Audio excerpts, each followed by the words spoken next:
Hey guys, welcome to the SimRacingPaddock. I'm William Marsh, and we are going to be test driving the Mazda MX-5 Generation 1. Now this might look like a standard Miata, but listen closely and hear the difference. Yep, we took the straight 4 5-speed drivetrain out of the MX-5 and swapped it for the Chevy LT1 out of their Corvette Stingray. This will also feature the 7-speed gearbox, but trust me, with how crazy this car is, we are not going to be using that 7th gear. So let's ride along and shred some tires. So I was able to conduct this experiment thanks to a utility released on Race Department for Assetto Corsa that actually allows you to change the cars, and it's basically a car tuner. One of the coolest features is you're able to do engine swaps. So I took the straight 4 engine out of the Miata and I put in the big beefy LT1 V8. Notice I do have the tire monitor on, and that's because we are definitely gonna need it. You could just see I punched the throttle there and already the tires are going. Punch it. Yeah. That's a lot of torque. So yeah, as mentioned, we likely aren't going to be using 7th gear in this thing. Maybe not even 6th. One thing I do want to note is that it is not just engine swaps you can do. This also has an advanced mode where you're also able to change different parameters of the car and then save it as an independent tune for the car.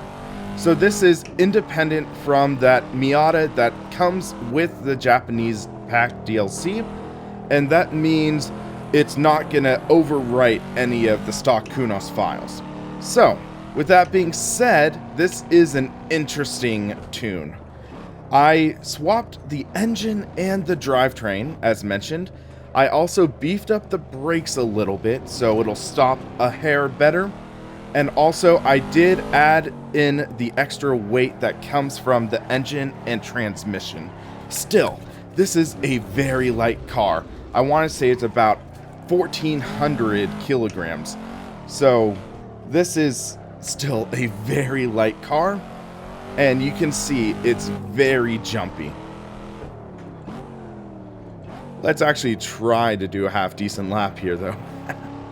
This car really is a blast. Jimmy, forget the turbo. Just slap in some big American muscle.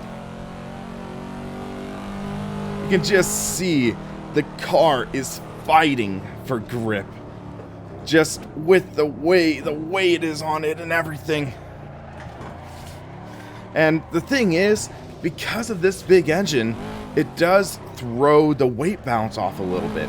If you think about it, that means more weights to the front. So under braking, still that even pitches more weight. So the car is just so insanely squirrely under braking. And then with these 90s era tires, you are still like just fighting for grip. And it makes for a very fun experience. But just look at the tire temps right now. The rear tires are just lit up. And we've only done a lap and a half here.